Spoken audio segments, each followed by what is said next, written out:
Hello everyone, my name is Virendra Vikram Singh and today we are going to see how to crack NET and JRF in political science.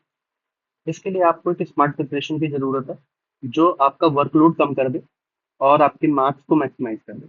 इसके लिए आपको पिछले year के pattern देखने होंगे कि question किस पैटर्न पे आ रहे हैं। आपको सिलेबस से गो थ्रू होना पड़ेगा जो कि इजी कर देगा आपको एनालाइज करने में किस टॉपिक से क्वेश्चन बन रहे हैं और आपको कितना इम्प्रेसिव करना है कहाँ पे। पीवाईक्यू बहुत बड़ा रोल प्ले करता है कि आपको कितना समय किस पर्टिकुलर टॉपिक में देना है, किस पर्टिकुलर टॉपिक से क्वेश्चन रिपीट हो रहे हैं, क्या थीम रिपीटेड होके आ रही है। और मैंने एक छोटा सा सैंपल शो किया है कि पीवाईक्यू कैसे एक ब्रॉड रोल प्ले करता है आपकी study preparation. I tell about myself. I qualified NET 4 times and I cracked JRF recently in December 2024। तो सबसे पहले मैं एक ब्रीफ हम देख लेते हैं कि 150 क्वेश्चन आते हैं पेपर में। 50 क्वेश्चन पेपर वन में होता है जो कि 100 मार्क्स के होते हैं, एक क्वेश्चन 2 नंबर का होता है। और सेकंड सेक्शन में 100 क्वेश्चन आते हैं और जो कि 200 नंबर का होता है। टोटल 300 नंबर के क्वेश्चन होते हैं, 300 नंबर के क्वेश्चन होते हैं। और ऑब्जेक्टिव पेपर होता है हमारा, 3 घंटे का टाइम मिलता है। निगेटिव मार्किंग नहीं होती, निगेटिव मार्किंग नहीं होती, इसका एक ब्रॉड रोल है। अगर मैं अपने एक्सपीरियंस से बताऊं तो 2023 में लगभग 8 क्वेश्चन डिलीट हुए थे और 7 से 8 क्वेश्चन अप्रॉक्स। और इसके नंबर, जो क्वेश्चन डिलीट होता है उसके +2 मार्क्स मिलते हैं उन स्टूडेंट्स को जिन्होंने क्वेश्चन अटेम्प्ट किया है। ठीक है, तो लगभग 16 नंबर के आसपास लोगों के बढ़े थे जिन्होंने क्वेश्चन अटेम्प्ट किया था। तो अगर नेगेटिव मार्किंग नहीं है, 150 क्वेश्चन है, तो आपको पूरे के पूरे क्वेश्चन अटेम्प्ट करके आना है जिससे कि आप अपना मार्क्स मैक्सिमाइज कर सको। हर साल क्वेश्चन डिलीट होता है, वेरी करता है कितने क्वेश्चन हो, but you have to attempt all the question to maximise your marks. मैं यहाँ पे एक छोटा सा ब्रीफ एनालिसिस देना चाहता हूँ कि पीवाईक्यू का क्या रोल रहने वाला। Like it's in my preparation PYQ played a great role. And मैंने 5 साल के पीवाईक्यू किए थे, मुझे याद थे कि कौन कब क्वेश्चन कहाँ पूछा गया है, उनके ऑप्शंस को भी मैंने डिटेल्ड एनालिसिस किया था जिससे कि it was easy for me to get more marks. जैसे कि ये क्वेश्चन है 2023 में भी रिपीटेड है और 24 में रिपीट होकर सेम क्वेश्चन आया है। Which one of the following statement best describe the relationship between liberty and equality? ठीक है, सेम 24 में पूछा है interrelationship between liberty and equality. अगर आपको लिबर्टी एंड इक्वालिटी की बेसिक अंडरस्टैंडिंग है तो आप ऑप्शन एलिमिनेट कर सकते हो कि liberty and equality are opposed, नहीं हो सकते। लिबर्टी लीड्स टू इनइक्वालिटी, बिल्कुल नहीं। इक्वालिटी रिस्ट्रिक्ट लिबर्टी, ये भी नहीं। तो कौन सा ऑप्शन बचा? C, liberty and equality are complementary. Equality is a condition for liberty, ये ऑप्शन सही है। तो एक बेसिक अंडरस्टैंडिंग कंसेप्ट की हो, और अगर आप प्रीवियस ईयर का पीवाईक्यू किया हुआ है तो आप देख सकते हो कि क्वेश्चन ही रिपीट हो जाता है। 2023 में अगर आपको पॉजिटिव और negative both side you have to know कि क्या हो सकता है। यहाँ पे पॉलिटिकल अपैथी पूछा है और यहाँ पे पॉलिटिकल पार्टिसिपेशन पूछा, तो आपको दोनों साइड की अंडरस्टैंडिंग होनी जरूरी है। इससे भी आप क्वेश्चन आप कर सकते हो। लाइक 2023 में अगर पॉलिटिकल अपैथी पूछा था, you go through the question, तो आपको उस टाइम पे एनालाइज करना चाहिए कि इसका अपोजिट क्या हो सकता है। उससे आप नेक्स्ट ईयर के क्वेश्चन इजिली अटेम्प्ट कर सकते हो। एंड जो मेरा एक और एनालिसिस है कि थीम बेस्ड क्वेश्चन भी आते हैं बहुत सारे। लाइक प्लेटो पे भी आता है, अरिस्टोटल पे भी आता है। यहाँ पे एक थीम ली है कि अमेंडमेंट बेस्ड क्वेश्चन जो हर साल बन रहे हैं वो कैसे बनते हैं। ठीक है, लाइक 91A अमेंडमेंट बहुत रिपीटेड है, 86 अमेंडमेंट बहुत रिपीटेड है, उसके बाद 61 अमेंडमेंट बहुत रिपीटेड है। 42nd अमेंडमेंट से रिलेटेड क्वेश्चन बनता है। लाइक यहाँ पे दिया हुआ है which amendment added the word socialist, secular and integrity 42nd में। तो कई बार क्वेश्चन बनता है कि 42nd अमेंडमेंट आया किस ईयर में। तो इसके लिए मैं एक ट्रिक यूज करता था कि आई एडेड द 4+2 = 6। तो ये आया है 1976 में। कभी कभी 44 का पूछता है तो 44 अमेंडमेंट किस ईयर में आया है, तो 4+4 = 8। तो ये आया है 1978। तो कभी कभी ऐसे ट्रिक्स भी बनानी पड़ती है, ठीक है, क्रोनोलॉजी अंडरस्टैंडिंग के लिए, इससे भी इजी हो जाता है। Which article was abrogated to remove the special status of Jammu and Kashmir, article 370। तो हम थीम बेस्ड क्वेश्चन भी देख सकते हैं कि कैसे थीम रिपीट होती आई है। अभी हम सिलेबस पे मूव करते हैं। सिलेबस जो पार्ट पेपर वन का है इसमें 10 टॉपिक है। हर टॉपिक से अप्रोक्सीमेट 5 क्वेश्चन आता है। आप यहाँ पे मार्क्स अपने मैक्सिमाइज कर सकते हो। Like you can score 35 plus question here, जो कि आपका टारगेट होना चाहिए। और कुछ टॉपिक्स है जहाँ पे आप 5 आउट ऑफ 5 क्वेश्चन भी सही कर सकते हो। लाइक कॉम्प्रीहेंशन में आपके पूरे क्वेश्चन सही होने चाहिए। कम्युनिकेशन में भी आप सही कर सकते हो 4 to 5 question. Mathematics, reasoning, aptitude, logical reasoning and data interpretation, इन सारे टॉपिक्स में आपके पूरे के पूरे क्वेश्चन सही हो सकते हैं अगर आपने बेटर प्रिपरेशन की है, ठीक है, 5 क्वेश्चन भी आपके सही होने चाहिए। इसके बाद जैसे कि टीचिंग एप्टीट्यूड है, इट इज इजी टॉपिक। यहाँ पे भी आप अपना स्कोर मैक्सिमाइज कर सकते हो, 3 to 4 question.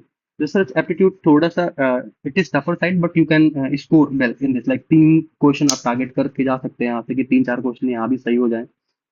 Higher education system, people development environment, and information and communication. This topic also give you like average 2 to 3 or 3 to 4 question. आपका स्ट्रॉन्ग जोन कौन सा है, वीक कौन सा है, उस अकॉर्डिंग। सो अगर आपको जेआरएफ के लिए जाना है तो आपको 35 क्वेश्चन यहाँ पे टारगेट करने होंगे। If you are thinking about कि मेरा नेट क्लियर होना चाहिए तो आपको यहाँ पे 30 30+ क्वेश्चन टारगेट करने ही पड़ेगी। अगर पीएचडी ओनली के लिए अगर आप देख रहे हो, तो अगर आप यहाँ पे 25 क्वेश्चन प्लस टारगेट कर रहे हो, then you have a better chance कि आप पेपर 2 में भी स्कोर करके एक अच्छे स्कोर अचीव कर सकते हो। Now we will understand that paper 2 syllabus का क्या इम्पैक्ट है और क्या इसका इफेक्ट रहता है। जैसे कि इसके भी 10 टॉपिक हैं अपने। और पॉलिटिकल थ्योरी के बारे में अगर हम देखें, तो सबसे पहले लिबर्टी, आप टॉपिक्स मर्ज कर सकते हैं यहाँ पे, जैसे कि लिबर्टी है और लिबरलिज्म है, इसको आप साथ में पढ़ सकते हो। ठीक है, इक्वलिटी को सोशलिज्म एंड मार्क्सिज्म से के साथ आप मैच करके पढ़ सकते हो। ठीक है, इससे आपकी प्रिपरेशन इजी रहेगी, आपको थिंकर्स याद रहेंगे। जैसे लिबर्टी अगर आप पढ़ रहे हो तो आपको पॉजिटिव और नेगेटिव लिबर्टी के बारे में आपको आइडिया होना चाहिए, उसके थिंकर्स याद होने चाहिए कि टीएच ग्रीन किस में आएंगे, जॉन लॉक किस में आएगा, हॉब्स किस में आएगा। इक्वालिटी जब आप पढ़ रहे हो तो आपको उस टाइम पे देखना चाहिए कि पॉलिटिकल इक्वालिटी क्या होती है, सोशल इक्वालिटी क्या होती है, बेसिक अंडरस्टैंडिंग आपको लेना है। जस्टिस में भी सेम है, आपको राइट्स देखने हैं कि नेचुरल राइट है हमारा, ठीक है, या सोशल राइट है। डेमोक्रेसी हो गया या पावर हो गया, पावर में आपको देखना है कि मोस्ट रिपीटेड या मोस्ट फेवरेट टॉपिक जो है पावर है, इसमें इलिटिस्ट थ्योरी है, प्लूरलिस्ट थ्योरी, जहाँ से क्वेश्चन बनते हुए हर साल देखते हैं। सिटीजनशिप का कंसेप्ट है, फिर पॉलिटिकल ट्रेडिशन, लिबरलिज्म जो कि आप यहाँ से रिलेट करके पढ़ सकते हो, कंजर्वेटिज्म हो गया, सोशलिज्म हो गया, Marxism. Marxism one of the favourite topic जहाँ से क्वेश्चन बनता है, आपको मार्क्स की बुक्स के भी नाम याद होने चाहिए, प्लस उनका बेस और सुपर स्ट्रक्चर क्या था। इससे रिलेटेड क्लास स्ट्रगल थ्योरी जो है यहाँ से इजिली, अगर आपको बेसिक अंडरस्टैंडिंग है तो आप मैक्सिमम क्वेश्चन मार्क्सिज्म के सॉल्व कर सकते हो। फेमिनिज्म भी आपको एक अंडरस्टैंडिंग है कि उसमें आपको कुछ थिंकर्स भी याद होने चाहिए कि साइमन डिब्योर की बुक्स का क्या है, उसके बाद मैरी वोलनक्रॉफ्ट की बुक का क्या नाम है, उनका थॉट क्या था, उन्होंने क्या थ्योरी क्या दी है। इकोलॉ इकोलॉजिज्म भी हो गया, मल्टीकल्चरलिज्म भी है, भीखू पारेख आ जाते हैं इसमें, एक बेसिक अंडरस्टैंडिंग हो, विल किम लिखा है। पोस्ट मॉडर्निज्म भी एक फेवरेट थ्योरी है, इसमें वो डेरिडा के बारे में पूछ लेते हैं, फूको के बारे में पूछ लेते हैं। वो उनकी बुक और उनका concept, basic concept like deconstruction हो गया डेरिडा का, ये थोड़ी सी अंडरस्टैंडिंग होनी चाहिए। तो अगर आप जैसे ये टॉपिक्स हैं, इनका ये आपको टॉपिक्स याद हो, टॉपिक्स के कुछ थॉट प्रोसेस होगी क्या, इनमें के अंदर की क्या बेसिक थ्योरी क्या क्या है, उसके बाद कुछ कुछ थिंकर्स याद हो, इन थिंकर की बुक्स याद हो। अब बहुत डिटेल में नहीं पढ़ना है, बहुत ब्रीफ में हम ये काम कर सकते हैं। अगर हम पीवाईक्यू एनालिसिस कर लें, प्रीवियस ईयर का पेपर देख सकते हैं, और बुक्स, थिंकर्स, इन सबको अगर एक जगह पे समराइज करके अगर हम कर सकें तो इजी है इसमें स्कोर करना। पॉलिटिकल थॉट में प्लेटो और अरिस्टोटल और मैकियावेली मोस्ट फेवरेट थिंकर्स, इनसे क्वेश्चन बनते ही बनते हैं, 2-3 क्वेश्चन ये हर ईयर देके जाते हैं। जैसे प्लेटो की बुक्स अरेंज करने को आ जाती है कि ACP ऐसे करके है और उसका नाम है, तो आपको अगर एक निमोनिक्स याद है तो आप निमोनिक्स से कर सकते हो, उनको अरेंज कर सकते हो।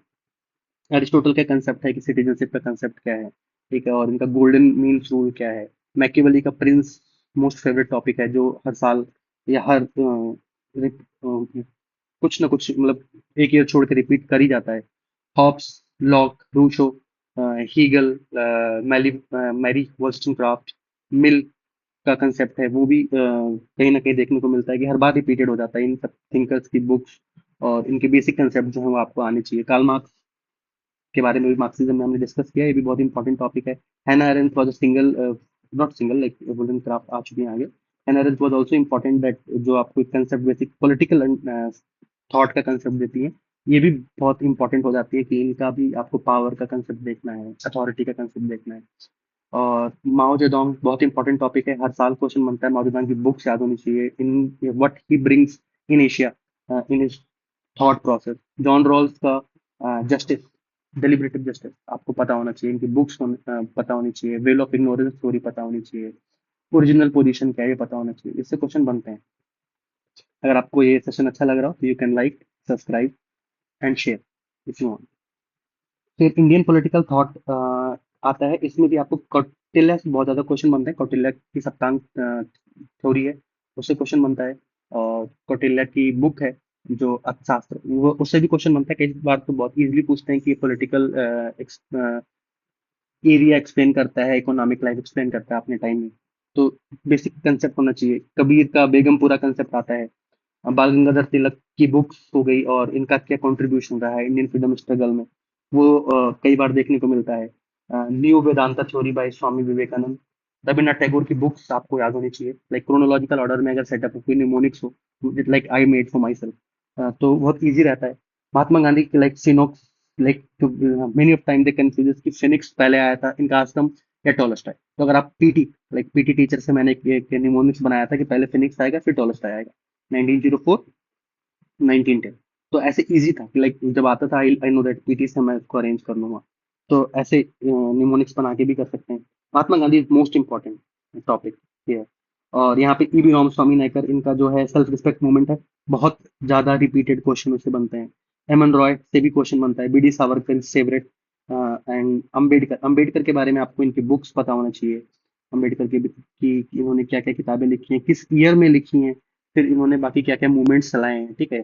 चाहे वो like lot of movement was there, I am not remembering name now.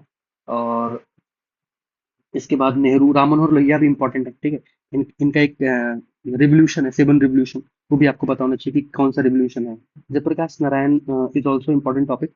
इनका आफ्टर इंडिपेंडेंस का भी रिलेवेंस आपको याद करना चाहिए। और दीन दयाल उपाध्याय, यहाँ से भी क्वेश्चन बनते हैं।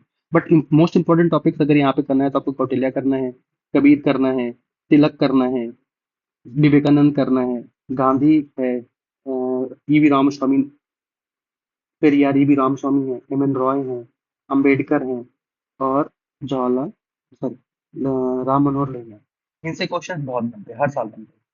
कंपेरेटिव पॉलिटिकल एनालिसिस में आपको अप्रोच पता होना चाहिए कि इकोनॉमिक अप्रोच है या पॉलिटिकल कल्चरल अप्रोच है। वर्बा थिंकर है, गलमेंट अब्रा something, I am not remembering name now. फिर इसके बाद कोलोनियलिज्म और डीकोलोनियलिज्म की थ्योरी आपको आइडिया होना चाहिए। नेशनलिज्म भी आपको पता होना चाहिए, और इसमें बहुत सारे थिंकर्स हैं और उनकी बहुत सारी बुक्स हैं, वो भी थोड़ा थोड़ा अगर आपको याद हो। उसके बाद स्टेट थ्योरी आ जाती है कि state political state, sorry, like capitalist state है या लिबरल स्टेट है, वो की एक बेसिक अंडरस्टैंडिंग हो। पॉलिटिकल रिजीम पता होना चाहिए। कॉन्स्टिट्यूशन, कॉन्स्टिट्यूशनलिज्म, रिटर्न कॉन्स्टिट्यूशन है या अनरिटन कॉन्स्टिट्यूशन है, लाइक यूके का हो गया अनरिटन हो गया, इंडिया का हो गया रिटर्न हो गया। तो क्या डिफरेंसेस हैं, लाइक थोड़ा कॉन्स्टिट्यूशन कंपैरिजन भी पता होना चाहिए कि हमने यूके से क्या ब्रॉड की, क्या ब्रिंग किया है। और एक कंपैरिजन दे देंगे कि हम यूएस और यहाँ के जुडिशियल सिस्टम में क्या कंपैरिजन है, क्या डिफरेंसेस है, वहां से भी क्वेश्चन बनते हैं। डेवलपमेंट स्ट्रक्चर ऑफ पावर से भी बनता है। एक्टर एंड प्रोसेस से बनता है। लाइक आपको यहाँ पता होना चाहिए कि first pass the post system जो हमारा इलेक्टोरल प्रोसेस है उसमें क्या है, ठीक है। और single vote vote preference system में क्या है। तो बहुत सारी चीजें जो आप एक एनालिटिकल एस्पेक्ट से देखना है कि कंपैरिजन करना है कुछ कुछ कंट्रीज से, क्योंकि यहाँ से क्वेश्चन बनते हैं। It is also easy topic if you have a better command on your own constitution, as well as little comparison from the other constitution from UK and US, basically from these two constitutions. International relations most favorite topic and most easiest topic you can say, like अगर आपका better understanding यहाँ पे liberty, equality, justice, socialism, marxism, feminism पे है, तो आप यहाँ पे idealism, realism, Marxism, new liberalism direct आप इनको लिंक कर सकते हो, या आप इसी टाइम पे ही इनको लिंक करके पढ़ सकते हो। लिंक करना बहुत इंपॉर्टेंट है। आप टॉपिक लिंक रहेंगे, लिंक होंगे तो थिंकर्स लिंक रहेंगे, थिंकर्स लिंक रहेंगे तो बुक्स लिंक हो जाएगी, और आपको मेहनत कम करनी पड़ेगी। फिर इसके बाद आपको कन्फ्लिक्ट एंड पीस देखना है कि क्या क्या कन्फ्लिक्ट चल रही है, पीस स्टोरीज क्या रही है उस टाइम पे। यूएन का आपको स्ट्रक्चर पता होना चाहिए, ठीक है। यूएन पीस कीपिंग फोर्सेस कब कब कहाँ गई, इंडिया ने कब पार्टिसिपेट किया, वुमेन रिलेटेड की पीस कीपिंग फोर्सेस का पार्टिसिपेशन भी याद रखना है, ठीक है। उसके बाद पॉलिटिकल इकोनॉमी ऑफ आईआर, ये भी बहुत इंपॉर्टेंट है, ये भी आपको पता होना चाहिए। रीजनल ऑर्गेनाइजेशन जैसे कि एससीओ हो गया, और उसके बाद आशियान है, इन सबका ईयर क्या, किस ईयर में ये लोग आए, पहले मेंबर कौन थे स्टार्टिंग में, बाद में कौन मेंबर कब जुड़े, और उसके बाद रिसेंट इनकी मीटिंग्स कहाँ पे हुई है, इससे क्वेश्चन बनता है। कंटेम्प्रेरी चैलेंजेस, लाइक अभी जो चैलेंजेस चल रहे हैं, जो वॉर वगैरह चल रही है अलग अलग जगह पे, उनकी लोकेशन पूछ सकता है। किस कम्युनिटी के से रिलेटेड है, इन सबसे भी क्वेश्चन बनते हैं। एंड इंडियन फॉरेन पॉलिसी, जो कि 6 टॉपिक है, इसमें आपको जवाहरलाल नेहरू के टाइम की पॉलिसीज के बारे में आइडिया होना चाहिए कि what he like Panchsheel he brought, Panchsheel. और पंचशील मोस्ट इम्पोर्टेंट एक थीम बन जाता है, जहाँ के क्वेश्चन बनते हैं कि ये किससे हुआ, ठीक है, किस टाइम पे हुआ, और इनमें क्या क्या पांचों पॉलिसीज थी, पांचों क्या क्या थीम्स थी, ये भी देखना है।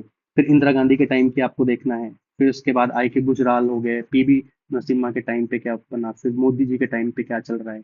Neighbourhood first policy most important topic, जो हर बार पूछा जा रहा है कि नेबरहुड फर्स्ट का क्या रिलेवेंस है और कब से चल रहा है। मैच ऑफ द फॉलोइंग में दे देते हैं, ठीक है। फिर कंटिन्यूटी एंड चेंज, क्या कंटिन्यूटी रही है कि हम एक टाइम तक हम नैम फॉलो कर रहे थे, अभी हम नैम नहीं फॉलो कर रहे हैं, या अभी हम अलाइनमेंट की तरफ जा रहे हैं, like BRICS, like we made the Quad group. तो उस सबसे रिलेटेड क्वेश्चन भी बनता है। एक बेसिक अंडरस्टैंडिंग, थ्योरेटिकल अंडरस्टैंडिंग, और साथ साथ में practical on database analytical understanding भी चाहिए। Indian relation with major power, की हमारा रिलेशन यूएस से, चाइना एंड रशिया, बेसिकली इन तीन के साथ। और अगर है, if you want you can remember for the you. अगर इन तीन के साथ हमको बेसिक अंडरस्टैंडिंग पता है कि हमने कब इनके साथ स्ट्रेटेजिक अलाइन किया, कब हम इनके साथ हमने ट्रेड बहुत इंक्रीज किया, कितना ट्रेड है, हम इनके साथ एक्सरसाइज कौन सी करते हैं, तो वी कैन इजीली सॉल्व। और बहुत ही थीम बेस्ड, बहुत ही स्ट्रिक्टेड एरिया से क्वेश्चन बनता है इसमें। Next we can say that engagement with multipolar world, like कि हमारा इंडिया का एशियान से कैसा संबंध है, इंडिया का ईयू से कैसा संबंध है, सार्क से हमारा कैसा रिलेशन है कि और उसके बाद हमारा एससीओ से कैसा रिलेशन है। इन सब में हम देख सकते हैं कि इंडिया का रोल क्या है, इंडिया का रिलेशन कैसा है, इंडिया का पार्टिसिपेशन कैसा है। नेक्स्ट है कि India relation with neighbourhood, like हमारे रीजन में हम कैसा, like if you read the SAARC और एससीओ, ठीक है, एससीओ, और वी रीड द बिमस्टेक, तो हमको अपने रीजन के थोड़ा बहुत अंडरस्टैंडिंग हो जाएगी कि क्या हमारा what we have stake in our region. तो एक एनालिटिकल अंडरस्टैंडिंग वहां से भी मिल जाएगी, और बात में भी पढ़ सकते हैं। India negotiation strategy in international regime and contemporary challenges India के जो चल रहे हैं, वो भी वहां से भी क्वेश्चन बनते हुए दिखता है, ठीक है। Like political institution in India, making of the Indian constitution, कि असेंबली, मेकिंग असेंबली में, कॉन्स्टिट्यूंट असेंबली में कौन कौन से मेंबर्स थे, किस पार्टी में कितनी सीटें थी, ठीक है, ये सारी चीजें चीजों से क्वेश्चन बनते हैं। कॉन्स्टिट्यूंट असेंबली से रिलेटेड क्वेश्चन बनता है। Philosophy of the Indian constitution, ये आपको देखना है कि हमने बेसिक बेसिक थ्योरीज कहाँ कहाँ से ब्रिंग करी, ये भी समटाइम क्वेश्चन बनता है कि बीपीएससी हम कहाँ से लेके आए हैं, ठीक है। उसके बाद हम जुडिशियल इंटरप्रिटेशन कहाँ से, जुडिशियल एक्टिविज्म कहाँ से लेके आए हैं, क्वेश्चन बनते हुए दिखते हैं। Philosophy of the constitution, we have read it, we have saw it, and constitutionalism in India, union executive हो गया, यूनियन पार्लियामेंट, जुडिशरी, इनके आर्टिकल भी आपको याद होना चाहिए। Executive and legislature in the state, same like एक साथ आप इनको पढ़ सकते हो, आर्टिकल पता होना चाहिए। फेडरलिज्म से बहुत क्वेश्चन बनता है, हर ईयर क्वेश्चन बनते हुए दिखता है। Electoral process and election commission of India, most favourite topic है, जहां से क्वेश्चन बनता ही बनता है। Article 324, like it is Bible, you have to new it, जहां से क्वेश्चन बनता है। लोकल गवर्नमेंट, यहाँ ये भी मोस्ट इंपॉर्टेंट टॉपिक है, जहां से क्वेश्चन हर ईयर बनता हुआ दिखता है। और लोकल गवर्नमेंट इंस्टीट्यूशन से बनता है, like 73rd plus 74th topic देख सकते हैं, मतलब अमेंडमेंट देख सकते हैं। Constitution and statutory body, constitution and statutory body से भी क्वेश्चन बनता है, लाइक आप यूपीएससी देख सकते हो, ठीक है। आप इसके बाद कमीशन, जैसे कि एससी कमीशन हो गया, एसटी कमीशन हो गया, इनको भी देख सकते हो। पॉलिटिकल प्रोसेस इन इंडिया में, like state economy and development हो गया। प्रोसेस ऑफ ग्लोबलाइजेशन का क्या प्रोसेस है, आइडेंटिटी पॉलिटिक्स में कास्ट क्या रोल प्ले कर रही है, रजनी कोठारी का बहुत इंपॉर्टेंट रोल हो जाता है यहाँ पे। सोशल मूवमेंट क्या क्या रहे हैं, ये भी 4-5 मूवमेंट ही बार बार रिपीटेड होके आ रहे होते हैं उस टाइम पे, ठीक है, नर्मदा बचाओ आ गया, ऐसे मूवमेंट रिपीट होते रहते हैं। सिविल सोसाइटी ग्रुप्स के बारे में आता है। Regionalism in India, gender and politics का क्या रोल रहा है, लाइक अभी 33% रिजर्वेशन दिया, उससे भी रिपीटेड, उससे भी आने वाले क्वेश्चन आने वाले टाइम में बनने वाले हैं कि कौन से अमेंडमेंट में आया था ये, कितना परसेंट दिया है, एलएस में लोकसभा में दिया है कि राज्यसभा में दिया है, कहाँ दिया है, समथिंग करके। उसके बाद ideology and social basis of political parties की आइडियोलॉजी क्या है, कि और सोशल बेसिस क्या शो करते हो, ठीक है, कि राइट विंग हो कि लेफ्ट विंग हो, इससे भी रिलेटेड क्वेश्चन बनते हैं। आपको थोड़ा पता होना चाहिए, बेसिक अंडरस्टैंडिंग होनी चाहिए इलेक्टोरल पॉलिटिक्स का क्या इफेक्ट पड़ता है, क्या होता है बेसिकली। योगेंद्र जी हैं जिनका एक डेटा होता है, उनके बारे में भी पता होना चाहिए, उनका भी एनालिसिस पता होना चाहिए आपको। पब्लिक एडमिनिस्ट्रेशन में आपको थिंकर्स बहुत हैं जो कि एक मेजर रोल प्ले करते हैं। ठीक है, जैसे कि इसमें हेनरी फायोल है, उनका पीओसीसीसी का कॉन्सेप्ट है। ठीक है, और गुलिक उर्विक है, उनका पोस्ट कॉर्प का कंसेप्ट है। मैक्स वेबर है, अथॉरिटी का कंसेप्ट लेके आते हैं। हाउथून स्टडीज है। इन सब के बारे में आपको एक बेसिक अंडरस्टैंडिंग होनी चाहिए, जिससे कि आपके क्वेश्चंस बहुत इजी है। Like this section is easy, like if you new the thinker on thinker के आपको बुक्स पता है, और थिंकर के आपको कंसेप्ट पता है। ठीक है, तो इजी है, like one thinker in two line, it's easy to make it. Like Maslow का कंसेप्ट है, उनकी एक हायरार्की का कंसेप्ट है, वो आपको पता होना चाहिए। तो उनका अरेंज पता होना चाहिए। तो बहुत इजी टॉपिक है। लाइक इसमें पब्लिक एडमिनिस्ट्रेशन अप्रोचेस है, क्या है हो सकती है, थ्योरीज के बारे में मैंने बात करी है, theories and principle of organization क्या है, एक हायरार्की मेंटेन हो। ठीक है, एक बेटर तरीके से हम कैसे किसी ऑर्गेनाइजेशन को चलाएं, बेसिक अंडरस्टैंडिंग से भी आप कुछ सॉल्व कर सकते हैं। मैनेजिंग एंड ऑर्गेनाइजेशन पे क्वेश्चन बनता है। ऑर्गेनाइजेशनल कम्युनिकेशन ये भी क्वेश्चन है। ठीक है, conflict, managing conflict in the organization and management by objectives, पे भी क्वेश्चन बनते हैं। सारे थिंकर बेस्ड क्वेश्चन है। हर थ्योरी का अपना एक थिंकर है, हर थिंकर का अपना कंसेप्ट है, और हर थिंकर की अपनी एक बुक है। इससे रिलेटेड आप क्वेश्चन इजिली कर सकते हैं। And the last topic, governance and public policy in India. इसमें accountability and control, like World Bank का 8 डायमेंशन है गुड गवर्नेंस के लिए, आपको वो पता होना चाहिए, उससे क्वेश्चन बन जाता है। और institutions mechanism for the good governance, grass root governance है। उसके बाद है governance and public policy in India. इसमें गवर्नेंस से रिलेटेड टॉपिक होंगे, जैसे कि यूएनडीपी का 8 उन्होंने थीम दिया था कि क्या हो सकता है, अकाउंटेबिलिटी, रिस्पॉन्सिबिलिटी वगैरह वगैरह। एंड अकाउंटेबिलिटी एंड कंट्रोल हो गया, institutional mechanism for good governance, grass root governance हो गया, 73rd 24 अमेंडमेंट। यहाँ पे सेकंड एआरसी, फर्स्ट एआरसी, इनसे रिलेटेड क्वेश्चन बनते हैं। प्लानिंग एंड डेवलपमेंट आ जाएगा। Public policy as an instrument of socio economic development से क्वेश्चन बनेगा। Monitoring and evolution of public policy से भी क्वेश्चन बनते हैं, जो कि मोस्ट रिपीटेड टॉपिक्स आते हैं, बहुत सारी पॉलिसीज रिपीट हो जाती है हर ईयर। तो ये रहा डिटेल एनालिसिस। इनसे क्वेश्चन बनते हैं, इजी क्वेश्चन बनते हैं। आप पीवाईक्यू से देख सकते हैं कि क्वेश्चन कैसे बने हैं।